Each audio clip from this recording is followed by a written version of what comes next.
School से निकलते क्रम में बच्चों की एक जांच टीम चली, जिस जांच में पहले जिस भोला को मैंने दिखाया स्पष्ट कहते रहे हम नहीं करे चोरी, लेकिन जब पैसे गिनने में 2 बच्चे थे वो नहीं गिन पाए, जो रजिस्टर पर लिखा हुआ है। हम ताकि आपके बीच ऐसा कह देते कि आपको इससे पहले कहते थे कि आप अपने घर में जिम्मेदार हैं, माँ बाप तब होते हैं बच्चे। अब्दुल कलाम जी जब राष्ट्रपति बने थे उसी दिन का ये स्टेटमेंट है। जब वे गुजरात गए थे सबसे पहले, तो गुजरात में जैसे घुसे तो बच्चों ने एक स्वर में कहा कि भारत का भविष्य कौन। अब्दुल कलाम जी सीधे प्लेन को फिर दिल्ली में लैंड करके और शाम के 6:05 पर कहा था कि मुझे सवाल पूछा गया था गुजरात में बच्चों से भारत के भविष्य कौन। तो मैं वहां से लौट के दिल्ली से मैं अभी संबोधन कर रहा हूँ। सबसे पहले माता पिता जिम्मेदार होते हैं, घर के मुखिया, उनके बच्चे बिगड़ते हैं माता पिता के कारण। फिर माता पिता को देते हुए कहा कि आपके गांव में चुनते हैं आप मुखिया सरपंच को, समिति को, वे। उसके बाद कहा कि आप अपने बाल बच्चों को पढ़ाते हैं, उसके बाद जिम्मेदार होते हैं पदाधिकारी डीएम और डीआईजी, जो बड़े बड़े पदाधिकारी के बाद आगे आते हैं, जो आप चुनते हैं 5 साल के लिए मुख्यमंत्री, फिर उसके बाद आप चुनते हैं प्रधानमंत्री, तब होते हैं राष्ट्रपति। मैं आज भारत के भविष्यकर्ता के लिए मैं कह रहा हूं कि मैं बाल बच्चों को सबसे पहले, मैं राष्ट्रपति होने के नाते कहता हूं कि पहले क्योंकि वो शादी नहीं किए थे, लेकिन ये ख्याल उसी दिन करवा दिए थे और कहा कि राष्ट्र को मैं वस्त्र दे सकता हूं, अन्न दे सकता हूं, आत्मज्ञान नहीं दे सकता हूं। अब्दुल कलाम जी के 2004, आप शांति से पत्रिका पर भी पढ़ के देख लीजिएगा। इसलिए आज जो आपके सामने बच्चों को हम लाए इसलिए कि आप सुनते सोचते रहते हैं, और हम लोगों के पास पोता पोती को भी जिम्मेदारी मिलता है खिलाने का। ऐसा ना सोच ली कि हमारे बच्चे आगे चले गए। आज आपके बच्चे के बीच में समस्या ये आ जाती है, वो देखता है गौर से कि दारू की पैकेट, मैंने आपको इससे पहले सुनाया था कि दारू बनते हैं, जो तारी उतारते थे उसी से दारू बनते हैं आज के दारू, और उस दारू में सबसे घटिया चूड़ा को 7 दिन के लिए सराया जाता है। 20 लीटर पानी दे करके, टेबलेट दे करके उसको दारू तैयार, छोटे बोतल में तैयार किया जाता है, जो हम सफाई करने के क्रम में उसको हम पाते हैं। इसे इतने दूर में, हम बेसी दूर नहीं जाते, इतने दूर में वो बोतल फेंका जाता है, और पुलिस लगभग रात को 2 बजे 1:30 बजे जांच करने आते रहती है, सब झाड़ी में वो देखते रहता है। तो हम प्रयास रखते रहते हैं कि हम कूड़ा फेंकते हैं, कभी कभी फेंकवाते हैं इसी बच्चे से, उस कूड़ा में भी फेंकता है कभी, तो हम उसको अपना अलर्ट होकर के निकाल लेते हैं। अभी तक आश्रम की मर्यादा इस तरह से बची हुई रहती है। अभी जो सुन रहे थे कि बेटा बेटी के भाषा को नहीं सुन पाए, मनुष्य थे नहीं सुन पाए, जानवर में होने के नाते वो आसक्ति यहाँ तक होती है कि आसक्ति आपको, जो जानवर दूसरा शरीर में चला गया, माता पिता अपना फर्ज अदा कर रहा है संतान के लिए, लेकिन संतान इतने बहिर्मुखी और ऐसे विषयी हो जाते हैं, विषैले जीवन हो जाते हैं, जो उसको समझ में नहीं आता है कि आखिर हम माता पिता के लिए क्या करने चले जा रहे हैं। जो कि हम लोग को पहले से हिदायत है कि प्रथम गुरु है माता पिता, प्रथम गुरु संत कबीर साहब का वचन है। हम जगजीवन साहब की आज आपको याद दिलाते हैं कि जगजीवन साहब गाय चरा रहे थे, उत्तर प्रदेश के रहने वाले थे। बुल्ला साहब हुक्का लेकर के, यारी साहब सब हुक्का लेकर के थे। कहा बेटा आग नहीं दोगे? हम जिस सत्संग को सुनने आते हैं तो हम थोड़ा उसके जीवन चरित्र को भी देखें कि हमारे संतमत सत्संग में कितनी बड़ी महानता रही साधु संतों की। तो जगजीवन साहब दौड़ते दौड़ते गांव गए, आग ला करके दे दी, हुक्का में डालना था। लेकिन उसके मन में एक ख्याल आया, श्रद्धा, दूध लेके आया। दूध लेके आया तो दूध लेके आया, लेकिन डर था कि मुझे पिताजी मारेंगे। ये डर था उसको कि पिताजी मारेंगे। तो यारी साहब दूध ले लेते, वो मुस्कुरा देते, बेटा डरो मत, तुमको बहुत दूध होगा। अब एक साधारण सी बात से देख लीजिए कि जगजीवन साहब के जीवन में कभी उनसे ना भेंट ना मुलाकात थी, लेकिन अनायास एक सेवा कि आग दो हमारे हुक्का में, तो चलिए दौड़ के लाने गए आग, तो आग ला करके दिए, सुने तो समझ करके काम किया, उसको क्या आने वाला है रिजल्ट, तो दूध का गिलास भी है, लेकिन दूध तो फिर लगे हाथ, वो लोग तो चलने लग गए, तो आग लिए हुक्का लेके चलने लग गए। तो ये दौड़े दौड़े गए देख घर में देखने की दूध, तो देखते ठीक है में जब डेक्ची से दूध उफन करके घर में पूरे घर में छिड़िया गया दूध। फिर इसको विश्वास हुआ जगजीवन साहब को, हम तो डर के गए थे और तो हमारे घर में सही में दूध ही दूध है। फिर दौड़ के गए बाबा के पास, तब तक बहुत दूर चले गए थे, वहां जाके पैर पर लिपट गए। यहीं पे मीराबाई कहती है, कछु लेना न देना मगन रहना, भवसागर सब सुख गए हो। तो उनके जीवन में एक सुखी जीवन देखने को मिला। इस सच महीने में बाबा ने जो कहा, यारी साहब, आज यारी का शब्द है, यारी ने शब्द सुनाया, बुल्ला के माए बाप। सत्संग में आप देख लीजिएगा इस वाणी को कि माए बाप कौन बना, तो बुल्ला के माए बाप बना, यारी ने शब्द सुनाया। तो जगजीवन साहब दौड़ते दौड़ते ढाई के सतगुरु चरण लागे, काल खड़ा सिर तेरे, परमात्म गुरु निकट विराजे, जाग जाग मन मेरे। संत कबीर साहब की वाणी है। उसी तरह से वे जाके उनके पैर को पकड़ लिए। यारी साहब को, तेरे बेटा तुम्हें तो सब कुछ मिल ही गया था, अब क्या दिक्कत है? कहा आप कुछ निशानी दे के जाइए हमको। कहा क्या दो निशानी, मैं कान तो फूकता नहीं, तुम्हें विश्वास मेरे बात पर हुआ ना कि दूध तुम्हारे घर में बहुत है, तो जाओ मेरा मंत्र है, इस मंत्र को तुम रटो। आज हमारे भारत के एक इतिहास को देखा जाए कि न वह कभी गुरु किया था, न कभी वह गुरु के लिए सोचा था। एक शब्द कहते यारी साहब, मैंने चेताने के लिए आया था। जो आज आपने शब्द सुना, दीन बीतत जावे आयु खुटावे, भजो भजो प्रभु नाम। हमारे गुरुदेव भी हम लोग को चेताए, जगजीवन साहब को यारी साहब चेताए। तो यारी साहब चेता करके उनको कितने बड़े ताकत दिए, एक ताकतवर व्यक्ति बनाए उनको। एक दिन उनकी बेटी की ब्याह थी, जगजीवन साहब की बेटी की ब्याह थी।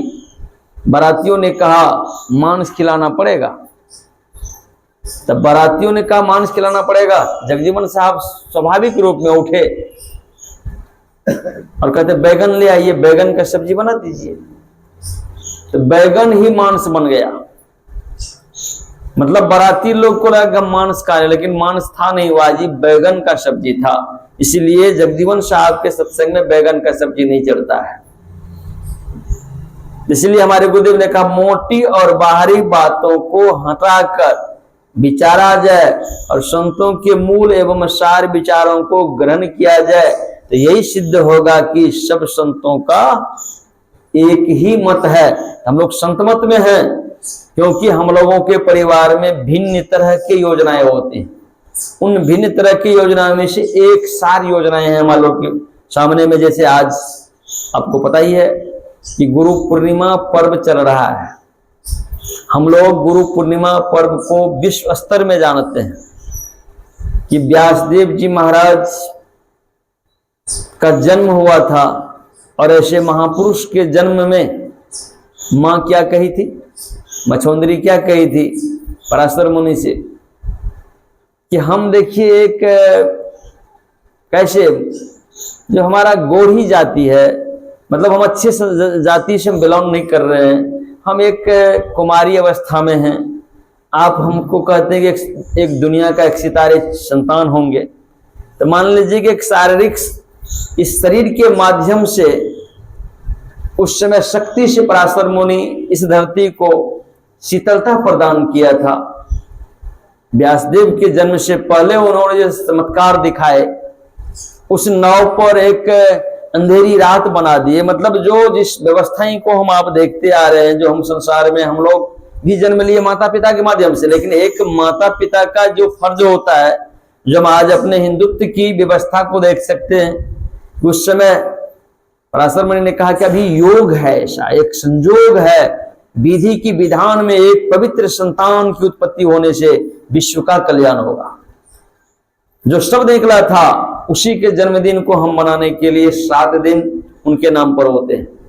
जो ये अखंड ध्यानाभ्यास का कार्यक्रम को जिस समय हम लोगों ने निर्णय लिया था, और वो कल से ही शुरुआत हुई है और हमारे बाबा लोग इसको करते चले आ रहे हैं, शुरू कर दिए। और मैं आप लोग से आग्रह भी किया था, मैं पिछले रविवार नहीं था इसीलिए, लेकिन इससे आगे मैं आग्रह किया था कि आप भी अपने बाल बच्चों के साथ जुड़िए और इस पर्व को आप वह मत समझिए, क्योंकि आप गमहीन होते हैं। हमारे पास ऐसे सबूते होते हैं कि मेरे गाड़ी को, चरपहिया गाड़ी को रोड पर घेर लिया एक बूढ़ा। उस समय गाड़ी से उतरे, बोले क्या बात है, लेकिन मेर जेबे तोरा जा पड़ हमरा दुआर पर। ठीक है चलिए, लेकिन बेटा ने स्पष्ट कहा हम मांस खेबे, हमरा बेटा बेटी हुए कि नहीं हुए, जितना बियाह करे पड़े हम मांस खेबे। हम बोले अब कहिए, आप तो हमको अपने दरवाजे तक लाए, आप तो सत्संगी भी नहीं, आपके मन में श्रद्धा हुआ, लेकिन आपके पुत्र स्पष्ट करके कह रहे कि हम मांस खेबे, यही से शक्ति है, यही से संतान है, हम बाबा जी और की बात नहीं मान। ये आपको मैं 8 साल पहले की बात कर रहा हूं। और आज आपके सामने एक सत्संग शब्द पर बहुत बड़ा ख्याल आया होगा कि मीडिया कर्मी ने सत्संग शब्द ला करके हम लोगों के बीच रखा, और विशेष करके महिला ही मरी है। ध्यान दीजिएगा इस ख्याल पर, महिला ही क्यों मरी, पुरुष कम क्यों मरे? क्योंकि हम जब कोई कार्यक्रम होते हैं तो उसमें हम महिलाएं लोग ही जाते हैं, और बड़े आदमी बहुत अच्छे से बुद्धि लगा करके, योजना बना करके भारत में किस तरह से हिसाब लगाई जाए जो लोगों की श्रद्धा को बार बार तोड़ी जाए। इसलिए मेरा आग्रह है कि हमारे मां बहनें जाते हैं, लेकिन अंधविश्वासी बनकर के हमारे मां बहनें जीते। इसलिए ऐसा दुर्भाग्य आया कि आज आप पोस्टमार्टम रिपोर्ट को क्या देखे कि जो मां बहनें दवाई गई उसके छाती में ब्लड जाम हो गया था, उस दम घुटन से मर गई। जब भी जो उत्तर प्रदेश हाथरस, जिस हाथरस से तुलसी साहब बिलोंग करते थे, आज उस हाथरस से सत्संग पर एक आया, उसके जीव के निवेरा को पढ़ के देखिए, संत तुलसी साहब के जीव के निवेरा को, कि संत तुलसी साहब जीव के निवेरा में क्या लिखते हैं, मकर तार का चर्चा किए कि मकरा जिस तरह से जाल बनाती है उसी में स्वयं फंस जाती है, हम जीव भी परमात्मा के बनाए सृष्टि में अपने आप माया के लिए, कोई विदेश जाने के लिए, इंडिया आने के लिए किसी तरह से कोई वीजा नहीं बनाना पड़ता है। माया का शकल ही है कि बढ़ते बढ़ते की बात करते, घटते घटते की बात करते, और अंतिम में वो निराश होता है। माया कोई एक शक्ति है जो अनायास हमारे शरीर में वो संचारित होती रहती है। तो माया के लटपट सब छूटे, सदगुरु महाराज कहते हैं कि माया की लटपट सब छूटे, कहे कंत्रे कौन घटपट तिहू के पार में साईं बसे ही है अंतरे। इस चीज की कमी जहां देखी जाएगी तो वहां, इसको बाबा देवी साहब ने सत्संग लिखा है, भोले भाले जीवों को धर्म और जालसा की एक ऐसे योजनाएं होती हैं कि भोले भाले जीवें बेमिसाल पीछे चले जाते हैं। और जो आपको हम यह शब्द कहते रहते थे कि आज हमारी जो संस्कृतियां हैं, जो हमारे माँ बहनें उसमें गए, और उसमें गए क्या पाए गए कि धक्के मुक्की हुए, छोटी सी बात के लिए धक्के मुक्की हुए। धक्के मुक्के के कारण योजनाबद्ध कार्यक्रम हुआ कि रास्ता संकीर्ण है, गाड़ी लगी थी, क्योंकि बहुत बड़ी, जैसे हमारा रोड है यहाँ, इस रोड में गाड़ी लग जाए और एक साथ भगदड़ हो जाए 10,000 आदमी का, निकलने का जगह नहीं होगा। तो व्यक्ति चाहता क्या, हम देखते रहते हैं, हम लोग तो यात्रा करते देखते रहते हैं, जैसे बस पलट रहा था मुंद्रिका, तो बस अब ऊपर वाले लोग तो गिर ही गए, हम खड़े थे नीचे वाले बस में, तो बोले ड्राइवर साहब क्यों कूद रहे हैं? अरे मरना ही है, चलिए ना, मर जाएंगे, मारिए एक बार। जब वैसे बारिश हुआ था तो रोड जाम, ऐसे रोड में फंस गया था गाड़ी, तो गाड़ी पलट गया, ऐसे पलटी मार रहा था। मतलब ड्राइवर साहब कूदना क्या है, मारिए एक बार, देखिए गियर चेंज होगा तो हुआ, नहीं तो आखिरी का तो मरना है, तो सब पे मर जाएंगे, आप काहे भाग रहे भाई? कैसे आप बात के लिए, हाँ चलाइए ना भाई। मारा, खिंचा गया, गाड़ी निकल गया। हम लोग चौसा थाना के पास थे उस समय। तो मान लेते को मूसलाधार बारिश के बीच में बस पलट रही है, उस समय खड़े थे, तो मान लेते कि ऐसा एक बात बोलने से बात बन गई कि चलिए गाड़ी निकल गई, हम लोग सुरक्षित हो गए। दरोगा साहब को बोले लीजिए दरोगा साहब, आपकी गाड़ी सुरक्षित है, कोई दिक्कत नहीं है, हम लोग चल रहे हैं। अब हमने देखा वीडियो साहब की गाड़ी को कि वीडियो साहब बैठे हैं, उसकी पहिया खुल करके लगभग यहाँ से सीधा लगभग 20-25 मीटर के आगे में पहिया खुल के चली गई और गाड़ी अब मारने ही वाली है, बद्रिका बस थी, मारने ही वाली है, उसमें धक्का। बोले ड्राइवर साहब ये किसकी कृपा है? हम खड़े थे बस में, ड्राइवर के बगल में खड़े थे, सीट नहीं था तो खड़े थे, चाह रहे थे। तो मान लीजिए कि उस समय ड्राइवर साहब बोले, ड्राइवर साहब देख लीजिए कि वीडियो साहब से क्या सोचे थी बात, मेरा गाड़ी का पहिया खुल के भाग जाएगा, और भी चला गया खेत में, गड्ढा में चला गया। और आपकी गाड़ी कितनी स्पीड का, आप ब्रेक पर चढ़े हैं, ब्रेक मारते मारते मारते मारते, देखिए गाड़ी अगर लग जाती तो सीधे वीडियो साहब तो ABCD हो जाते। तो मान लीजिए ऐसे मौत को भी हम लोग देखते आते रहते हैं, गाड़ी पर चलते चलते इस सब चीज को तो देखते ही आते रहते हैं। तो हम आपके बीच हम यह कहना चाह रहे हैं कि जीवन के भी एक ड्राइवर्स हमारे क्या होते हैं। तो देखिए 2 आदमी लड़ाई करता है, तीसरा इसका लाभ लेता है। उसको इस तरह से देखिए, अभी सांप की बात सुन रहे थे। एक राजकुमार के पेट में सांप था, वो जो भी भोजन करता था वो सांप निकल जाता था। राजकुमार की दिनों दिन उसकी शरीर घटती चली जा रही थी, बड़ी परेशानी थी। लेकिन एक दिन संजोग राजकुमार सोए हुए थे, उसके मुंह से सांप निकल करके, वो भी हवा पीने के लिए ऊपर में बैठा था। तो सांप निकल के मुंह पर बैठा, ऊपर में बैठा हुआ था, ठीक है।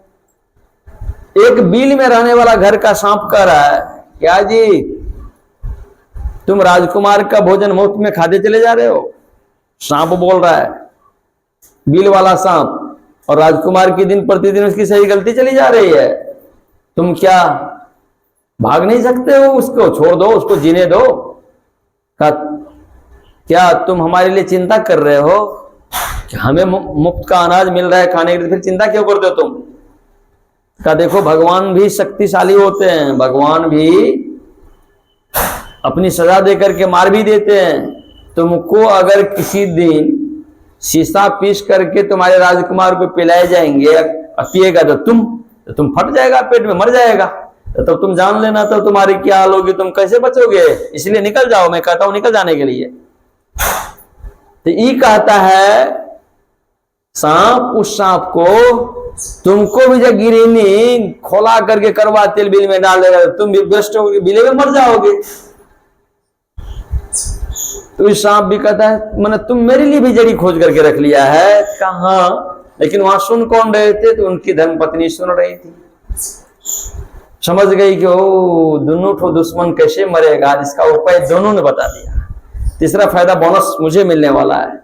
बस राजकुमार को हिला डोला देते हो, जग जाते हो। सांप अंदर चला गया, बस तुरंत हुआ शीशा पीस करके लाई और कहते इस शरबत को जल्दी पी लीजिए। आप पीते हैं, बस सांप राम नाम सत्य। उधर गरम तेल खोला करके उसमें डाल देते हैं, वो भी सांप राम नाम सत्य।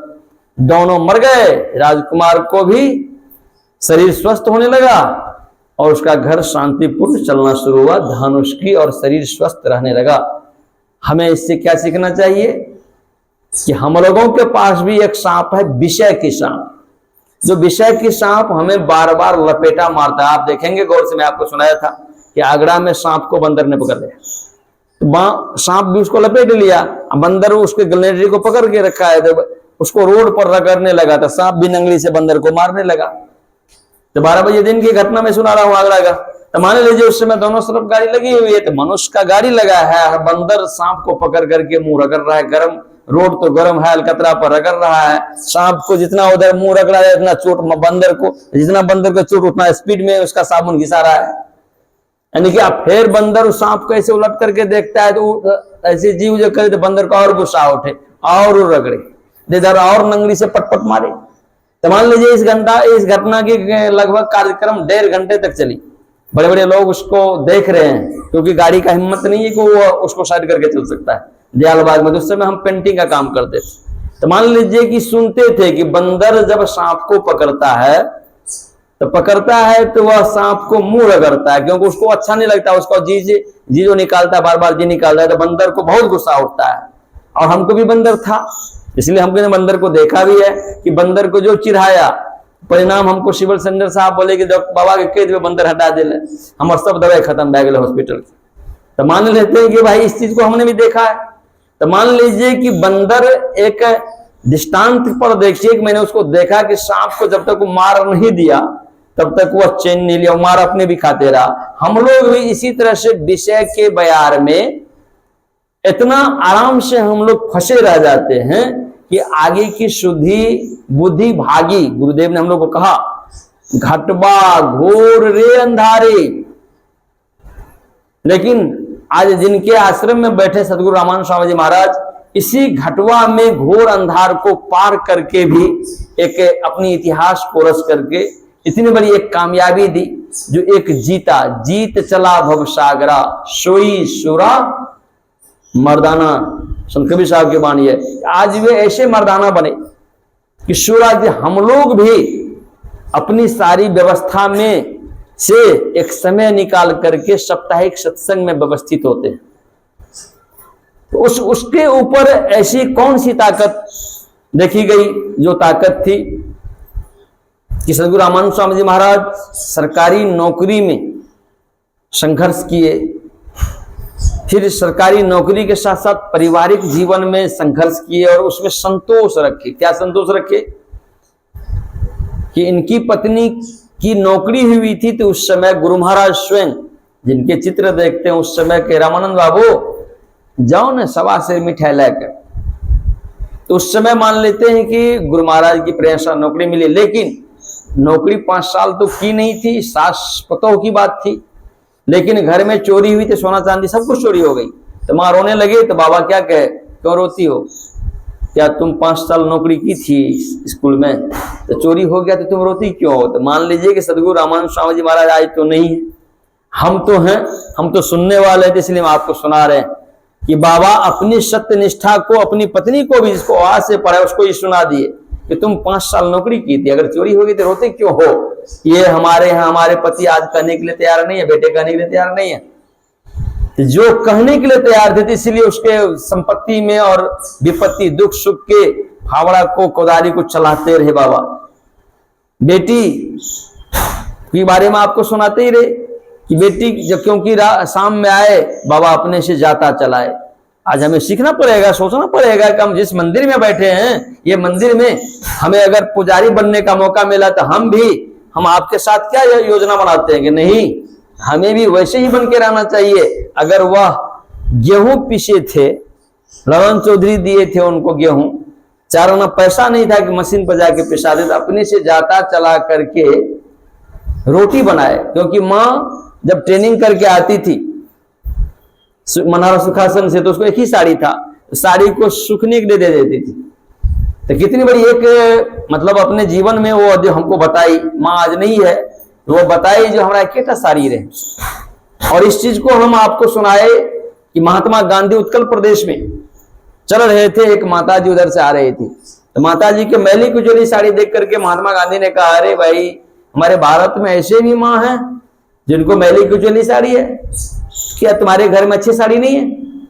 तो माता जी ने कहा महात्मा गांधी जी से, जो आज दुनिया के एक सितारे के महात्मा गांधी भी हैं, जो रुपये पर उनका छाप हुआ करता है, उन्होंने कहा माता जी ने, ए महात्मा जी थोड़ा सा कहने से पहले एक बार थोड़ा मेरी जिंदगी के बारे में सुन लीजिए, जो ऐसा लगेगा आप ऐसा कहिएगा।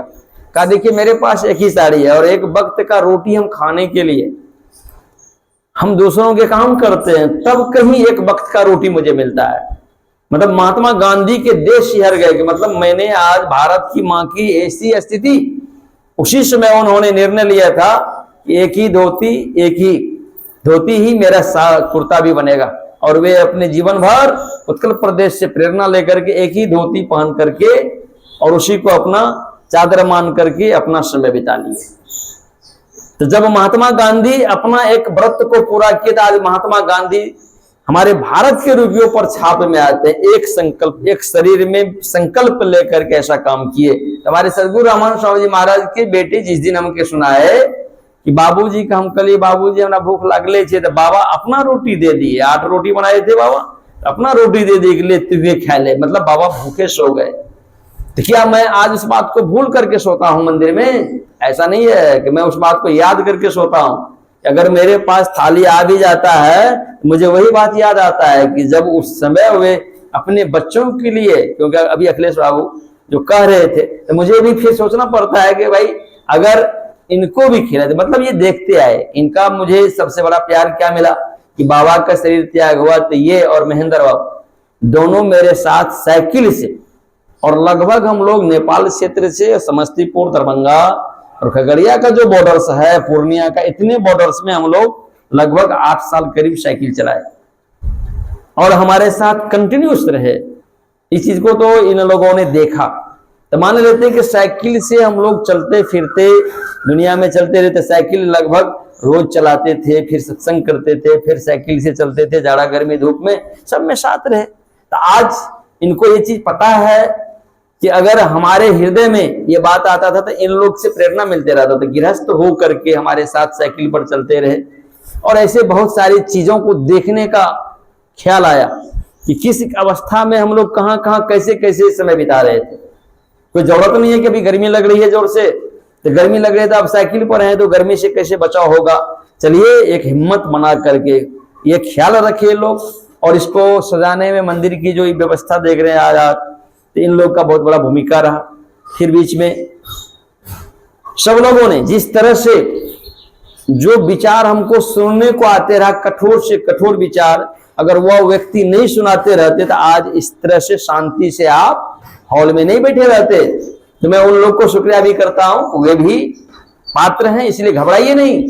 साईं बाबा ने एक ही शब्द कहा, उबिए नहीं, एक शब्द है। बड़े दुनिया का बहुत बड़ा चीज को सुनिएगा, लेकिन उसमें से एक शब्द को याद रखिए, उबिए नहीं।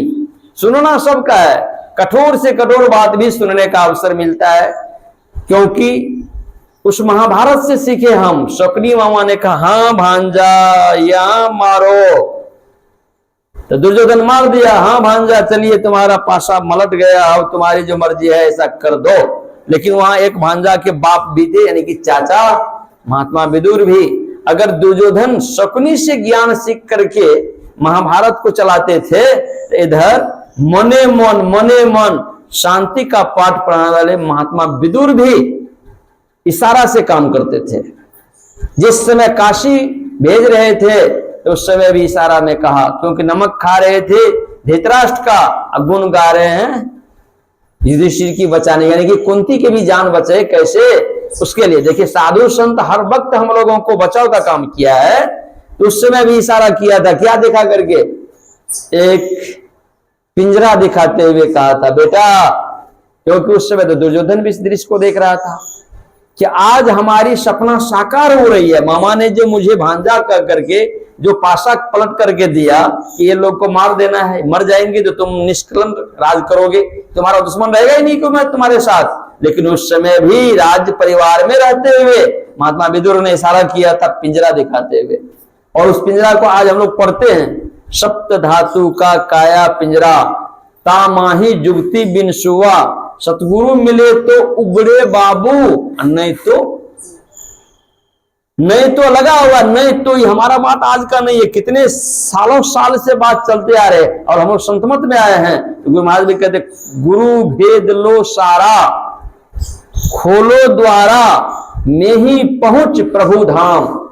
ये भी बात अनुभव की बात है। अगर महात्मा विदुर उस समय पिंजरा दिखा करके कहे, गोरखनाथ जी महाराज कहे कि सदगुरु मिले बिना पिंजरा का दरवाजा बंद रहेगा, तो आपको लोभ और मोह की झकझोर में शरीर बदल दी जाएगी।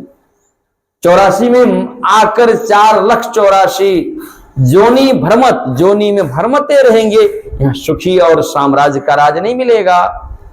जो रामचरितमानस में है, तो महात्मा विदुर ने भी उस समय अपनी महानता दिखाई थी और बेटा समझ गए। इसीलिए बाल बच्चों को माँ बाप को क्यों शेयर करना चाहिए अपने जीवन में, तो महात्मा विदुर और युधिष्ठिर से हम सीख सकते हैं कि जब पिंजरा उठाए थे, तो पिंजरा मतलब हुआ कि जिस घर में रहोगे बेटा तो वहां की जांच पड़ताल कर लेना। एक पिंजरा क्या दुर्योधन के लिए भी वो संकेत था, दुश्मन अपने जगह पर रहेगा लेकिन बुद्धि अपनी जगह पर काम करेगी। वहां बुद्धि दिखा रहा है कि पिंजरा में बेटा, तो युधिष्ठिर समझ गए कि मैं जिस घर में रहूंगा वो घर सुरक्षित नहीं रहेगा। फिर उसके अंदर में चूहा था, प्रतीक था कि युधिष्ठिर समझ गए कि जिस घर में हम रहेंगे उस घर के अंदर एक सुरंग भी है। इस बात को युधिष्ठिर समझ गए। फिर बताने के लिए एक शब्द का प्रयोग किए, हम पहले बच्चों लोग से पूछेंगे वो शब्द का प्रयोग क्या किए थे महात्मा विदुर, पहले बच्चे लोग बताएगा कोई। चलो बच्चे लोग मेहनत कर रहा है, चले माँ बहने लोग बताएंगे वो शब्द का प्रयोग क्या किए थे महात्मा विदुर। चलिए आप लोग भी मतलब मेहनत पर जा रहे हैं, चलिए आप लोग पुरुष वर्ग में बताइए। हाँ, जंगल में आग लगेगा तो कौन बचेगा, एक शब्द था। देखिए कि वहां मौत होने वाली है तो मौत से कैसे बचाया जाए उसकी जिम्मेदारी को एक शब्द से लिया गया, इसीलिए कहा सुनी समझही जन मुदित मना मंजही अति अनुराग। उनको मंजन करने का ताकत युधिष्ठिर जी के पास था, अनुराग अपने चाचा से था, इसलिए संबंध को कभी बिगाड़े न। हमारा संबंध सबसे जुड़ा हुआ है और उस संबंध को हम संतमत सत्संग में किस तरह से देखें, भैया जी हरि रस पी मतबारा 8 पहर झूमत ही बीते डार दियो सब भारा। देख लीजिए कि हरि का रस तो कैसे, तो गुरु महाराज कहते जो निज घट रस चाहूं तो अपने को हरदम खूब पंच पाप से बचाबहू हो। कौन सा पंच पाप है, तो है एक झूठ, दोसर है नशा, तेसर है नारी, चौथा हिंसा, पंचम चोरी। दिल से इन्हें अलगाहो हो। शॉर्टकट में अगर देखा जाए तो गुरुदेव क्या कहते, दिल से इन्हें अलगाहो, यानी कि सटा हुआ है दिल में, इनको अलगाना है। इसीलिए हम 15 दिन के शिविर लगाते हैं। इस 15 दिन के शिविर में दिल में किसको अलगाना है कि 5 जो महापापे हैं इनको अलगाना है। और अलगाने में क्या करना है, कहते मैं ही, अपना नाम देते मैं ही सहज ही, सहज यहां पे थोड़ा संस्कृत में देखिए, दुर्लभो विषय त्याग, दुर्लभो तत्व दर्शनम, दुर्लभो सहजावस्था। ये 3 चीज दुर्लभ है लेकिन सुलभ होगा सदगुरु करुणांग बिना, बिना सदगुरु के कृपा से सुलभ नहीं होगा। तो गुरु महाराज भी कहते मैं ही सहज ही इनसे बचन चाहूं। तो क्या है, बचना चाहते हैं, दुर्जन से बचना चाहते हैं, सज्जन बनना चाहते हैं, तो क्या करे भाई, कहते हैं गुरु पद टहल, गुरु का पद का टहल करना है, कमाइए, एक कमाई करना है। दूसरी जगह कहते हैं सुरत शब्द की कमाई करे ना, निज घर जाबे ना भाई, योग हृदय केंद्र बिंदु चमचम चमके ना। एक आदर्श, एक उत्साह, एक ओज, एक ताकत के संबंध में गुरु महाराज हम लोग को एक संकेत और एक इशारा भी करते गए। भाई योग का हृदय कैसा है और योग हृदय के अंदर में क्या है, चमचम चमके ना। क्या ये ललक, ये जोश, ये उमंगे जो गुरुदेव का है सत्य विचार, इस विचार को मानते जानते सदगुरु रामानंद स्वामी जी महाराज ने जो अपने जीवन की कठिनाइयों में भी सुलभ करके दिखाया, रघुपति भगति सुलभ सुखदाई, जिसको दिखाया, जो रामचरितमानस में हम लोग ने अभी सुना कि निज निज मुखन कही निज होनी। सबों ने अपनी अपनी, वाल्मीकि नारद की चर्चा आई, वाल्मीकि मुनि रत्नाकर थे लेकिन भगवान नारद ने उनको एक ऋषि बना दिए, एक संत बना दिए अपनी विचारधाराओं से। फिर उसमें आया चर्चा अगस्त मुनि की कि उसकी उत्पत्ति कहां से हुई थी, नीच स्थान से हुई, और अगस्त मुनि ने क्या कर काया। संत कबीर साहब ने कहा भगवान श्री राम सीता के लिए पुल बंधवा करके लंका गए थे और अगस्त जी एक चुरू में सारा समुद्र का पानी सुखा दिए। बताओ कौन बड़ा हुआ। संत कबीर साहब का ये सवाल है कि जब भगवान राम स्वयं मौजूद थे, पुल बना करके पानी में, तब लंका गए थे, लेकिन अगस्त मुनि तो एक चुरू में ही पानी को पी करके समुद्र को सुखा दिए थे। उसी भारत के लोग हम लोग हैं, जिसके नाम को हम सुनते हैं, उस भारत के एक इतिहास को भी याद रखना पड़ेगा कि ऐसे महापुरुष पानी को सुखा दिए। और ऐसा भी चर्चा आता है कि इंद्र बारिश करने में इंद्र की पानी खत्म हो गई, भगवान किसी तो हंसते ही रह गए, ग्वाल बाल के संग रह गए, जो गोखला मथुरा आज भी बना हुआ है। हमारे गुरुदेव ने उस पानी के बारे में क्या कहा, जयति जयति श्री सतगुरु जोड़ी पानी युगपद धरो, अचुक से रक्षा कीजिए बार बार विनती करो। बार बार, जब ये बार बार की अगर चर्चा की जाए अकबर के दरबार में, एक गवैया है, तो गवैया बार बार कह रहे थे, तो सबने अपने अपने स्थान से बात किया। बार बार करने का मतलब हुआ कि मतलब बहेलिया बार बार निशाना साधता है। जो बहेलिया थे महात्मा का, ये चिड़िया मारने के लिए जाता होगा, इसलिए बार बार का निशाना का याद किया है। जो ताश खेलने वाला था तो बार बार पत्ती को समेटना बटरना पड़ता है, ताश खेलने वाले करते हैं, कहते इसीलिए बार बार ये बहुत ताश खेलते हुए इसलिए बार बार का उपयोग किया। जो भीख मांगते हैं तो बार बार उसको दरवाजे बजाना, इसलिए बार बार का उपयोग किया। लेकिन कालिदास का जब बारी आया तो कालिदास ने क्या कहा, कवि को बार बार श्लेष यानी कि कोई ऐसी भाषा को बनाना पड़ता है दुख या सुख को, तो बार बार उसको कलम फेरना पड़ता है, इसलिए बार बार का उपयोग किया।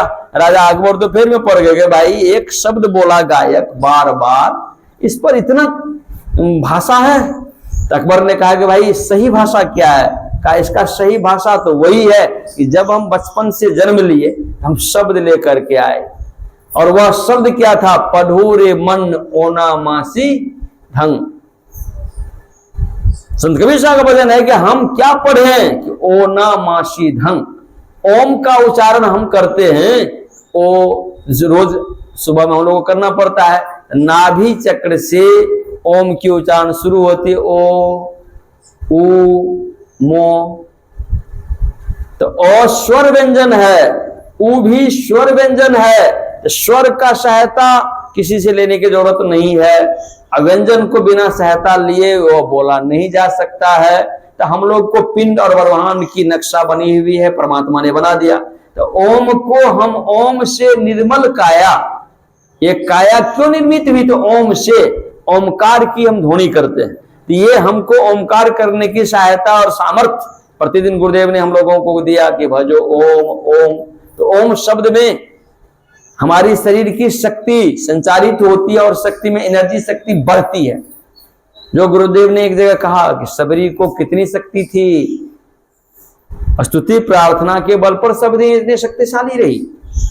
तो हम लोग आज अपने भारत के स्वतंत्रता में एक गुलाम की बेड़ी पहने हुए और पहनते हुए आगे बढ़ते चले जा रहे हैं। क्या कि जब कंपनी घर में रुपये रखते थे तो हमारे ही बेटे बेटियां जो आज के आधुनिक इंजीनियर बने, तो कंपनी को कहा कि सर घर में रुपया रख करके क्या कीजिएगा, इसका उपयोग कर लीजिए। कहा मैं क्या करूं, टैक्स में चला जाता है। कहा मुर्गा फार्म में टैक्स नहीं लगता है सर। आज के आधुनिक बेटा बेटी जो हमारे पढ़ के गए कंपनी के पास, तो कंपनी को कहा कि घर में रुपया रखने से चल जाता है सर, आप साल में कोई ऐसी तकनीकी निकालते हैं तब, लेकिन मुर्गा फार्म जितने खोले गए आप पता कर लीजिएगा आप लोग सब कोई, कि मुर्गा फार्म का सरकार टैक्स नहीं लेती है। और मुर्गा फार्म वही कंपनी का रुपया मुर्गा फार्म, और 85 दिन में मुर्गे बढ़िया तैयार होते। 2 रंग के मुर्गे होते, एक काले रंग के मुर्गे आप मूवी पर दिखाते होंगे, आप बेटे बेटियां से पूछिएगा कौन बढ़िया मुर्गा छेड़े, तो हे मुर्गा बढ़िया से करिया मुर्गा। तो ये कंपनी व्यवस्था कर दिए ये चलिए भाई। तो हमारे हिंदू जो पहले होम जाप कराते थे, गीत जाए मुर्गा आ जाए तो होम जाप कराते थे घर पर, जो पुराने लोग हैं वो समझ रहे हैं इस बात को। लेकिन आज के नए पीढ़ी के हम माए बहन जो हैं, क्या इस बात को याद करते हैं कि मेरे घर के ऊपर गिद्ध बैठ जाता था, या कोई अगर मुर्गा छू लेता था, मुर्गा आ जाता था, तो हम घर को सफाई सुथरा करते थे। लेकिन आज हमारे बेटे बेटियां उस मुर्गे की खेती कर करके देख लीजिए आज भारत को किस गमशीन में देने जा रहे हैं, कहां पर पैसे फेंक रहे हैं। वो सस्ता पैसा कंपनी हम लोग को देता है और उतने दिन में मुर्गा तैयार होता है।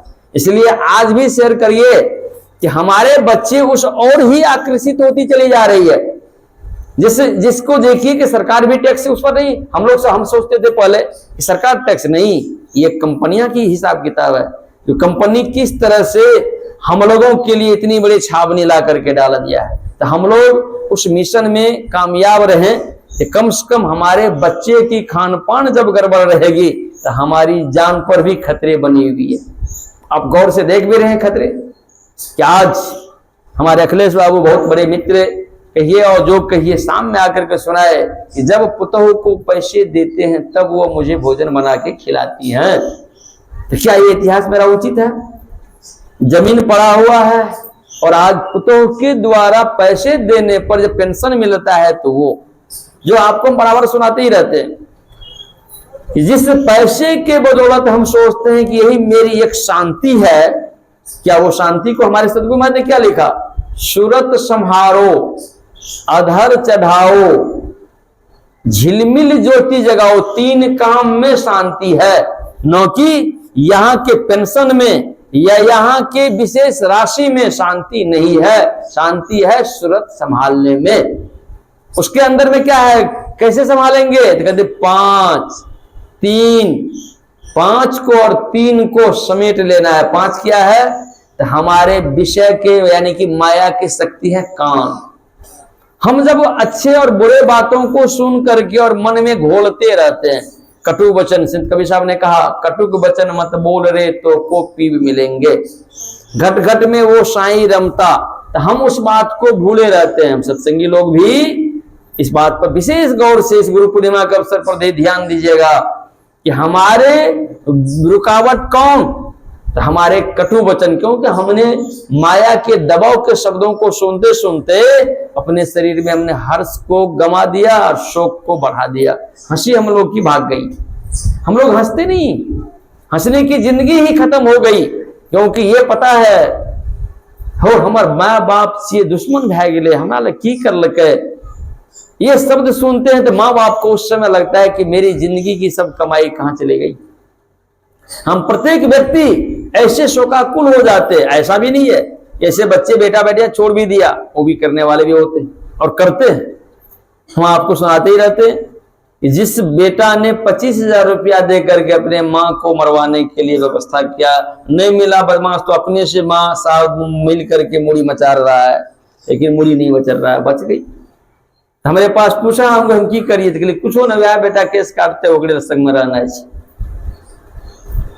तो मान लेते कि वो भी माँ आज जी रही है कि चलिए उसको शौचालय की टैंक में उसको रहना पड़ता है, ठीक है वही मेरे जो कोई दिक्कत नहीं सी। आज वो भी माँ जी रही है, उसको कपड़ा पहनने का नहीं। अभी एक बूढ़ा कपड़ा खोल देता था, ये चाहिए हमारे दोस्त चाहिए, खूब हंस रहा है बूढ़ा, मतलब उसकी मानसिक व्यवस्था बिगड़ गई थी। दामाद को कहते हमारे दोस्त चाहिए।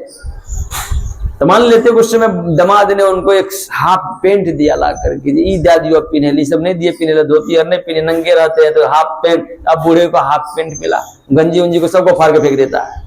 तो मान लेते हैं कि माता पिता इस स्थिति में आ गए थे, क्या करेंगे संतान? तो उसको एक हाफ पेंट दे दिए। तो भाई आज की आधुनिक युग की आपको तकनीकी याद दिलाते हैं, क्या आज हम आप इतने अच्छे कपड़े में हैं और लेकिन मनोविकृति बदल जाएगी तो फिर हमारी कैसी व्यवस्था होगी? हमारे बच्चे तो मजबूर होकर के हमें ये टी शर्ट पैंट पहनने देंगे, और आज हम बेटी को डायरेक्ट ये सब चीज पहना करके नाचना चाहते थे। क्या ये हमारा जिंदगी है?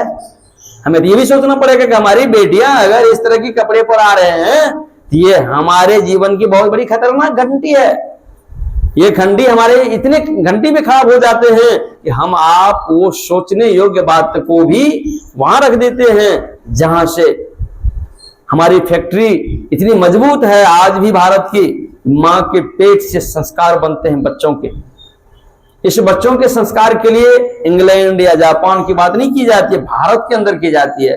तो भारत के अंदर के एक ऐसे शक्ति जो हमारा वो क्या है, गुरु मंत्र जप, गुरु ध्यान कर, अति प्रीति कर, गुरु की आज्ञा मान प्यारे, कर सदा गुरु की कही। ये 5 ताकत की चर्चा हुई। ये 5 ताकत हम लोग को संत मत में प्राप्त हुआ है कि गुरु की कर कही सदा बात। इसलिए हम लोग गुरु महाराज के बात पर चलते हैं। इसलिए उस पर ये भी ख्याल रखना है, अपने बच्चों को ये भी याद दिलाना है कि सुखमन के झीना नाल, बहुत बड़ी देखिए जिसको अनुभव हुआ है कितने महीन तार से ये नाल को तैयार किया परमात्मा। गुरु महाराज कितना खोल के कहते, सुखमन के झीना नाल से स्पष्ट आपकी संपत्ति कहां पर है।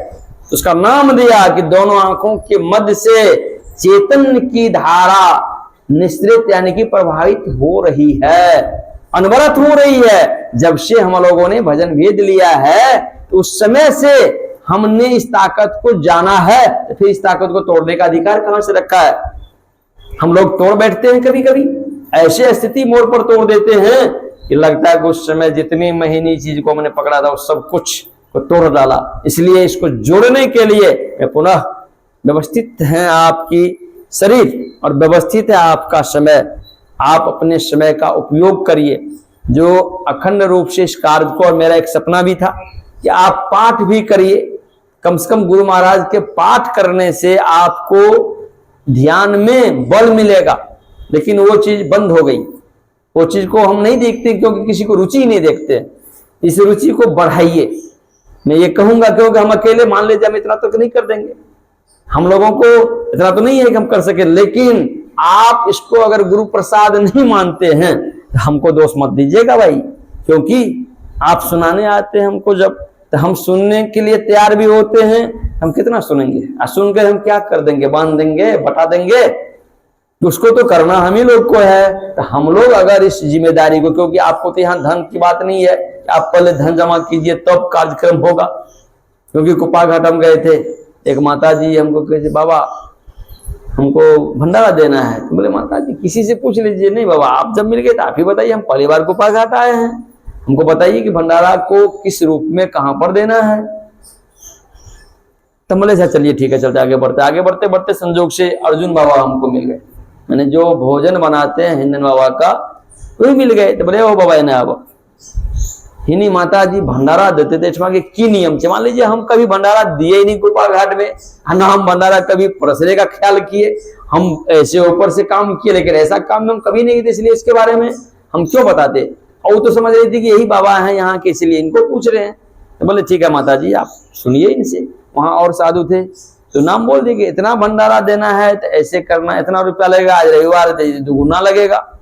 हम तो चुप, मने मन चुप थे, हम अपना सुन रहे हैं कि वो लोग जैसा करे। बोले माता जी अब तो आपको बातचीत हो गई, अब तो हम छुट्टी करिए, हम चल रहे हैं, आप आगे देख लीजिए, जो कहा गया आप वैसा करिए। तो उस समय हम मन में क्या सोच रहे थे कि वह पहली बार कुप्पा घाट आई और हमसे उसकी, हम तो ऐसे चल रहे थे, हमको कोनो ऐसा नहीं था कि हमको चिंता होते हुए हमको डायरेक्ट कहते बाबा भंडारा देंगे, कहाँ देंगे, कैसे देंगे बताइए। तो हम सोचे कि यहाँ के जो रहने वाले उसको अस्थाई। लेकिन उस समय हम मन में क्या सोच रहे थे कि कम से कम आज हमको सौभाग्य मिलता है कि जब हमारे पुराने बुजुर्गों ने इस तिथि को तय कर दिया और उस तय में खुशी से हम कार्यक्रम शुरू कर देते हैं और वह खुशी से होते चला जाता है। इसीलिए आपको यहाँ रुपया तो मांग नहीं की जाती है। सबसे पहली चीज उस समय हम मन में क्या सोचे, इनको तो सबसे पहले एक स्थान मिलना चाहिए। अच्छा ठीक है माता जी आप आए हैं, पैर हाथ धो करके गुरु निवास में जाके प्रणाम कीजिए, ये चीज एक ख्याल रखिए। उस समय हम यही सोच रहे थे, उसको हम पहले बोले देखिए माता जी पहले तो आप पैर हाथ धो के गुरु निवास है वो, उसमें जाइए प्रणाम कीजिए। वहां उस जगह पर जहां सदगुरु महाराज घर में घुसते थे और निकलते थे, वो जगह माथा टेकने योग्य जगह है, वहां ही आपको सब बुद्धि खुल जाएगी। हमने उसको ऐसा शब्द कह दिया, लेकिन वो चीज मान लीजिए नहीं आई तो क्या पता। इसीलिए हम लोग अपने आप में यह भी ख्याल रखें, हम प्रयास रखते कि अब छोटे नमूना पर क्यों न रहे, लेकिन हमारा ये ध्येय होना चाहिए कि हम जब कोई समस्या, क्योंकि पलटू साहब की वाणी है जैसे शीतल चंदन चंद्रमा ऐसे शीतल संत, कोई आबे त्रिताप लेके आते हैं और मधुर वचन है औषधि, कटु वचन है तीर, संत कबीर साहब का वाणी। तो मधुर वचन के लिए सत्संग मंदिर होता है कि सत्संग मंदिर में प्रवेश करते ही पहले धन दौलत की बात नहीं होनी चाहिए, सबसे पहले उनको बैठने की व्यवस्था होनी चाहिए। उसके बाद 2 नंबर पर आपके पास जो व्यवस्था है, पानी की व्यवस्था है, आप पानी पी के या जलपान करिए, जो आपका उस समय का उपयोग है अपने घर में भी कीजिए। हम ये नहीं कर रहे हैं, पहले शुरुआत अपने घर से ही रखिए, आपकी घर ही आपको, क्योंकि हमारे गुरु नानक देव ने कहा रे मन ऐसो कर संन्यासा, घर से वन, वन से सदन, 3 जगह तक। वन में जाना जो होता है, सदन में अपने घर में आप ऐसा व्यवस्था कीजिए। उदारता का प्रतीक बनना है, तो पहले उदारता का प्रतीक के लिए हम इसीलिए बड़ी खुश होते हैं कि जो तिथि आ जाती है, हमारे बाबा लोग सब आ जाते हैं, बड़ी खुश होते हैं हम, इसलिए आ गए। और आराम से चूल्हा जब चलता है तो उस समय हम चूल्हा पर खुश मनाते हैं, खुश मिजाज मनाते। ये है कि चलिए आज चूल्हा का कितना बड़ा भाग्य है, इसमें लकड़ी, पानी सब कहाँ के लिए? गुरु पूर्णिमा के नाम पर काम कर रहा है वो चूल्हा। लेकिन आज हम तो यहाँ के रहने वाले जो खास करके सत्संगी लोग जो यहाँ जो बसे हैं, उनको तो भाई क्या कहें, वो तो अपने ही चूल्हा चलाने में लग जाते हैं भाई, अपने चूल्हा चलाने में रहते हैं। उसको पता ही नहीं रहता है मेरा भी एक दायित्व है, मेरा भी एक जिम्मेदारी है, मैं भी एक उस योग्य बन सकती हूं कि मेरा जब शरीर आखिरी कार छूटने लगेगा, गुरु गोविंद सिंह ने कहा शाबाश बेटा। लेकिन हम किसको कहेंगे शाबाश गुरु महाराज? उसमें है बाप है मैं करेंगे तो उस समय आपको कौन देगा? गुरुदेव का वचन है तुम्हारा ही शरीर है, तुम छूट रहा है, उस समय तुम्हारी इच्छा है कि ये मांग, लेकिन कौन पूरा कर देगा? तो उस समय इसीलिए आपको एक सौभाग्य मिला है। आज मान लीजिए क्या सबरी को ही सौभाग्य मिला है, सबरी ही सिर्फ बर्तन मलेगी? क्या उनके लिए ही जीवन में एक है कि बेचारी कूद फान करते रहते, उस अवस्था में भी उसको हम देखते रहते हैं, कूद फान चारों तरफ करते रहती है? क्या उस समय क्या हमारे यहाँ रहने वाले का क्या अधिकार नहीं है कि थोड़ा सा जाके मदद कर दें? वो रोटी बना करके हम लोगों को खिला देते हैं, थाली धो देते हैं। अभी अभी हमारे एक बहन जी हैं इसमें, हमको कि बाबा छोड़ दिए, बोले छोड़ की देवे भाई, हम जूठा को उठा रहे हैं, हम जूठा उठा रहे थे, क्या हम छोटे हो गए? ऐसा नहीं है कि हम उस ताकीद की ओर रहना चाहते हैं कि हमारा जीवन कैसा होना चाहिए। सफाई जितनी रहेगी तो भगवान उतनी खुश रहेंगे, गुरु उतने खुश रहेंगे। सफाई में कमजोर होंगे तो डींग मारने से काम नहीं चलने का है, वे हमें परेशान कर देगा। क्या परेशान कर देता है? अब देखिएगा गौर से, जो व्यक्ति जितने, जैसे हमारे बीच में जैसे काशी बाबू है, अभी भी अपने से भोजन बना के खाते हैं, पुतोह हैं, ठीक है, पुतोह अपनी जगह पर, पोती हैं, पोता है, सब हैं, अपने से भोजन बना के खाते हैं और प्रयास रखते हैं, ठीक है। जो कैंसर के रोगी होने पर भी, देख लीजिए आपके सामने है काशी बाबू, जो कैंसर के रोगी हैं, जिसको कैंसर को लेकर करके लोग डरता है, और ये आपके साथ बैठ करके समय बिताते हैं। और इनको हम यही बोले कि आपको जहां तक जो बनता है घर में शांति लाने के लिए चुप रहना, ठीक है, पुतों से कोई बखेड़ा नहीं करना है, अपने कारोबार में मस्त रहना है। तो मान के चलिए कि आज ये पुस्तक भी लिख रहे हैं, इसको मैंने एक काम दिया कि आप लिखिए, जिसको हम चाहते हैं उनमें से जो एक आधुनिक काल में जो अभी तुरंत फायदा कर जाए। इनको जो अनुभव हुआ है, इनके शरीर में जो पीड़ा है, उस कैंसर में सबसे पहले अंदर से खून टौन मारते रहता है, एक देर भी चैन नहीं रहने देता है। उस ये व्यक्ति आपके बीच बैठते हैं, काम करते हैं, सब काम करते हैं, तो इनसे सीखना चाहिए।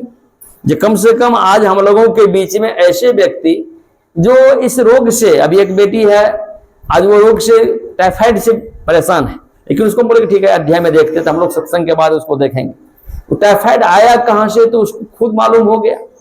हम जो उसको तीन चार चीज बोले तो बोले देखो एक एलर्जी ऐसी चीज है कि वह इस तरह से आता है रोग लेकर के। तो रोग हमारे शरीर के अंदर में शारीरिक भी है, मानसिक भी है, और शारीरिक मानसिक रोग से मुक्ति कैसे मिले, इसके लिए कौन जगह होती है? श्रद्धा और विश्वास। संत लक्ष्मीनाथ जी महाराज कहते हैं श्रद्धा सबसे पहले धर्म ग्रंथ और गुरु की साक्षी को बना के रखें, और 2 नंबर में विश्वास, गुरु ने जो वचन दिया, क्योंकि प्रारब्ध संचित क्रियामान 3 कर्म से हमारा शरीर चलता है।